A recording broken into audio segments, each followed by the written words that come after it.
नमस्कार दोस्तों, मैं सुरैज नसोदी आप सभी का स्वागत करता हूं हमारे यूट्यूब चैनल इंस्पायरिंग पे। आज हमारे साथ गुरुकुल से चरखी दादरी गुरुकुल से 3 विद्यार्थी जो हैं उनका हम जो है वो इंटरव्यू लेंगे कि किस तरीके से हम उन्हीं से पूछेंगे कि गुरुकुल व्यवस्था आज के समय पे भी जो जीवित है वो किस तरीके से जो है वो हमारे जो मॉडर्न स्कूलिंग सिस्टम है उसके साथ जो है वो कंटेम्प्रेरी टाइम में किस तरीके से इंटीग्रेट कर रही है, उसके साथ कैसे जो है सामंजस्य स्थापित कर रही है। और अभी के समय पे गुरुकुल में और पुराने समय के गुरुकुल में जैसा कि हमने पढ़ा था पिछले वीडियोस में, तो क्या चेंजेस हैं और आगे जो है हम सारी इन्फॉर्मेशन इनसे लेंगे। तो सबसे पहले आप अपना इंट्रोडक्शन दे दीजिए। मेरा नाम संजय शास्त्री है।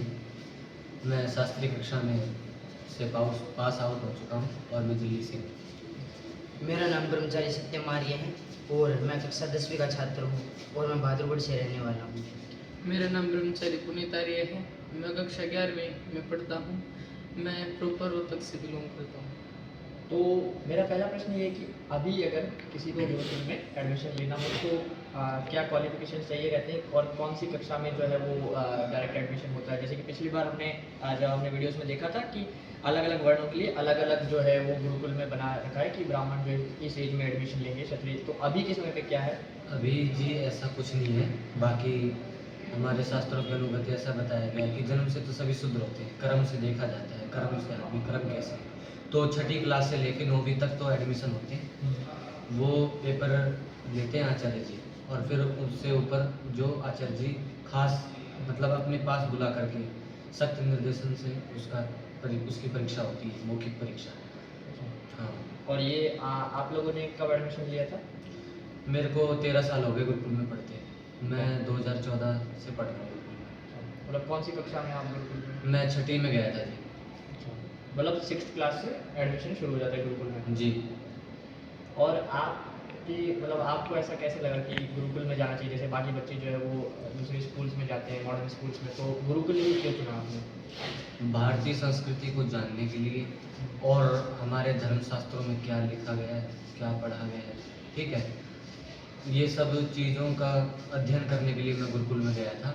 और जो आज के समय में लोगों की भावना गलत है कि जो बच्चा बिगड़ जाए उसको गुरुकुल में भेज दो, ये सब भावनाएं गलत है। गुरुकुल एक अच्छे विद्यार्थियों का कुल है और गुरुओं का वहाँ पे परिवार रहता है। तो अब हम जानेंगे कि आपकी दिनचर्या क्या रहती है गुरुकुल में?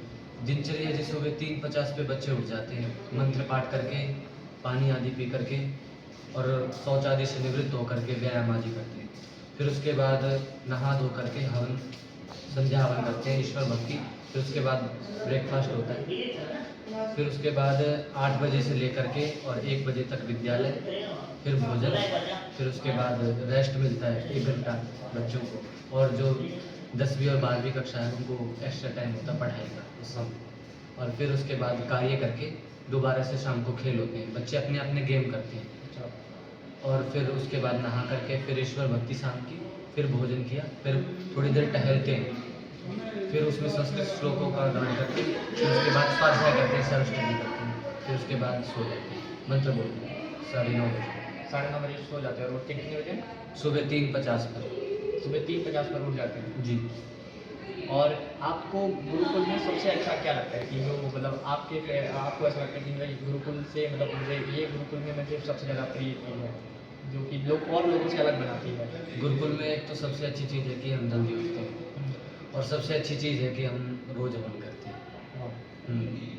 और अनुशासन के बारे में आप कुछ बताएंगे कि गुरुकुल में किस प्रकार का अनुशासन रहता है? गुरुकुल में अनुशासन जैसा आचार्य जी निर्देश करते हैं वैसा ही बच्चे अनुशासन का पालन करते हैं। अगर घंटी लग गई तो कोई भी बच्चा इधर उधर नहीं घूमता, सब उसी नियम में मिलेंगे आपको। और हर दिनचर्या में उपस्थिति होती है, मतलब सूचना ली जाती है कौन विद्यार्थी कहाँ पे है और सारे विद्यार्थी समय से पहुँच जाते हैं प्यार से। अभी के समय पे अगर हम देखें तो गुरुकुल में जैसे कि आपको मोबाइल वगैरह, सोशल मीडिया वगैरह से आप दूर रहते होंगे जी। तो फिर जब घर जाते होंगे छुट्टियाँ लगती हैं आपकी? जी। कितने दिन की लगती है छुट्टियाँ? साल में अलग अलग, जैसे दीपावली पर 10 दिन की, पेपर के बाद 10 दिन की, फिर उसके बाद गर्मियों की छुट्टी 10 दिन की। साल में तीन बार 10-10 दिन की छुट्टी होती है, 30 दिन की छुट्टी होती है साल में। और फिर उसके बाद में कोई विशेष कार्य हो गया तो वो आचार्य जी करते हैं निर्देश। तो मतलब आप जैसे घर जाते तो फिर रूटीन में तो चेंजेस आ जाते होंगे वहाँ पे। नहीं, घर पे भी विद्यार्थी मतलब गुरुकुल का एक ग्रुप है, उसके द्वारा मैसेज होता है कि आप ऐसे उठेंगे और घर पे आज ये पालन करेंगे इस चीज़ का। अच्छा, तो ये सारी चीज़ें मतलब जैसे कि आप एक समय पे तो पूरा टेक्नोलॉजी से कटे हुए रहते हैं एक तरीके से, और उसके बाद आप एकदम से मतलब आप इस वर्ल्ड में आते हैं तो थोड़ा बहुत आपको चेंजेस लगते होंगे थोड़े दिन तक कि ये सब कुछ क्या हो रहा है, जैसे नए नए ट्रेंड्स चलते रहते हैं आजकल की दुनिया में। तो ये सारी जो चीज़ें हैं ये तो आपको एकदम मतलब अलग सा फील देती होंगी।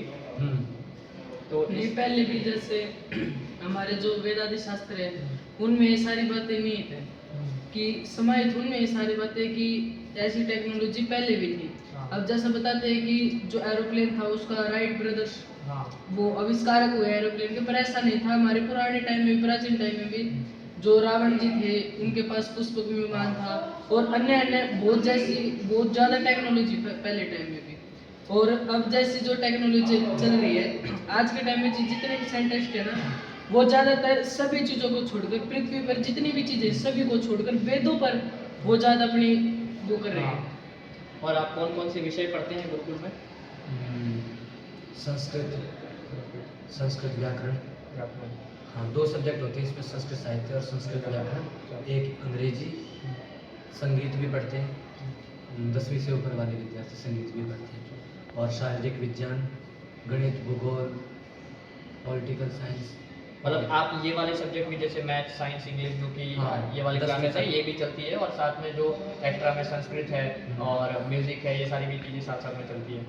तो ये एक बहुत ही अच्छा मिश्रण है जो कि आज के समय पे हमें देखना चाहिए कि ये जो स्किल्स है, जिस स्किल डेवलपमेंट की हम बात करते हैं वो गुरुकुल में किस प्रकार से पहले से ही चला आ रहा है कि इनको जो है होलिस्टिक डेवलपमेंट की जब हम बात करते हैं तो होलिस्टिक डेवलपमेंट किस तरीके से किया जा रहा है कि इनका पूर्ण रूप से विकास हो। और लास्ट में जैसे कि आपका क्लास में जब आप एक क्लास से अगली कक्षा में जाते हैं तो उसमें मतलब इक्वल वेटेज दिया जाता है सभी सब्जेक्ट्स को, या जो आपके जो मॉडर्न सब्जेक्ट्स जैसे इंग्लिश, साइंस, मैथ्स है इनको इन्हीं के बेसिस पे रिपोर्ट कार्ड वगैरह ऐसा कुछ तैयार होता है और फिर आगे पास करते हैं? नहीं, सारे विषयों को देख करके उसके बाद अंक दिए जाते हैं, ठीक है। और जो बोर्ड, हरियाणा बोर्ड से है हमारा गुरुकुल मान्यता प्राप्त, तो वो बोर्ड का रिजल्ट बोर्ड वाले बनाते हैं। बाकी अनुशासन के नंबर गुरुकुल देता है, और अनुशासन में सभी बच्चे अनुशासन प्रिय हैं, जैसा कि आप देख भी रहे हैं। हाँ, ठीक है। और इसके बाद आप जैसे कि आपका गुरुकुल आप कक्षा 6ठी से लेकर 12वीं तक ही होता है या उसके बाद भी आप कंटिन्यू कर सकते हैं? MA शास्त्री, BA, मतलब शास्त्री को BA कहा जाता है भारतीय भाषा में, और MA को आचार्य कहते हैं गुरुकुल की भाषा में। तो ये जो है अभी मतलब आप तीनों ने आगे कर क्या क्या सोचा है फ्यूचर के लिए, आपके क्या प्लान्स हैं? गुरुकुल में रहना है या फिर आप ये जो है वो दूसरे कोई फील्ड में जाना चाहते हैं? जी, अभी तो हम इतना जल्दी मतलब लक्ष्य निर्धारित नहीं करते, क्योंकि आचार्य जी का कहना है कि सर्वांगीण विकास होना बहुत जरूरी है बच्चे का, ठीक है। उसके बाद सारे कार्य करने के बाद और सारे संस्कार अपनाने चाहिए, ठीक है। क्योंकि गुरुकुल से पढ़े हैं रामदेव जी, उन्होंने कोई एक लक्ष्य निर्धारित नहीं किया था कि मैं इतना बड़ा सन्यासी बन जाऊंगा और मैं इतना बड़ा योग का नाम कर दूंगा, उनका कोई लक्ष्य नहीं था, ठीक है। वो सारी चीज़ करते हैं और आज वो इतने बड़े स्थान पे हैं। तो गुरुकुल में ये बताया जाता है कि सारी चीज़ सीखनी चाहिए हमें।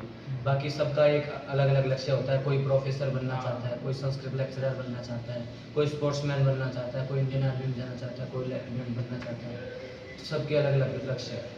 अब मैं आप मुझसे एक संदेश चाहूँगा जो आप नई पीढ़ी को देना चाहें कि उनका जो परसेप्शन है गुरुकुल के लेके, जी, वो क्या सोचते हैं। आज जो हम भी कुछ सोचते हैं कि गुरुकुल अभी ऐसा होता है कि जैसे पुराने ज़माने में हम जब सोचते हैं गुरुकुल के बारे में हमारे मन में एक इमेज बन जाती है कि एक आश्रम टाइप का होगा, उससे पेड़ के नीचे बच्चे पढ़ते होंगे।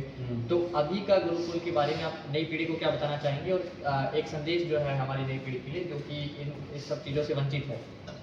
नई पीढ़ी को मैं ये बताना चाहूँगा, अगर ये जो धारणा उनके मन में है कि पेड़ के नीचे पढ़ाते हैं, बाकी ऐसा कुछ नहीं है।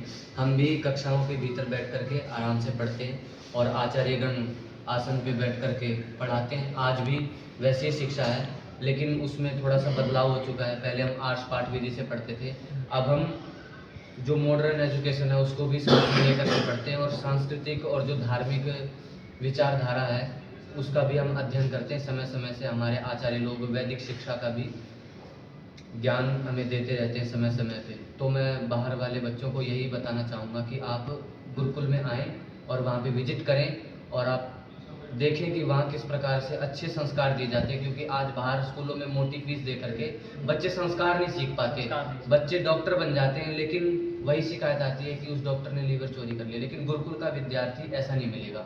गुरुकुल का विद्यार्थी अपने कार्य के प्रति वफादार होगा और वो जो भी कार्य उसको जो मिलेगा वो पूर्णतया अच्छे रूप से। तो मैं यही कहना चाहूँगा कि आप पहले गुरुकुल में आकर के विजिट करें और उसके बाद अपना सही निर्णय लें। बहुत बहुत धन्यवाद, आप सभी ने हमारे साथ समय दिया, हमें अपना महत्वपूर्ण समय हमें दिया। तो दोस्तों, आप सभी जैसे कि जानते हैं कि हमारे जो अभी इंडियन नॉलेज सिस्टम के बारे में हम पढ़ रहे थे, वैदिक एजुकेशन सिस्टम के बारे में, तो अभी हमने लाइव एग्जांपल के थ्रू देखा कि जो आज के समय पे गुरुकुल चल रहे हैं वो किस तरीके से जो है उनका काम हो रहा है, उनके अंदर किस किस तरीके से जो पुराने गुरुकुल के सिस्टम और वो किस तरीके से नए जो स्कूल सिस्टम है उसके साथ किस तरीके से जो है वो सामंजस्य बिठाकर काम कर रहे हैं। तो ये जो चीज़ें हैं हमने देखी, अब आपको लाइव जो है हमने इंटरव्यू में आपको बता दिया है। तो उम्मीद करता हूँ कि आपका टॉपिक जो है और ज़्यादा क्लियर हो गया होगा। बहुत बहुत धन्यवाद।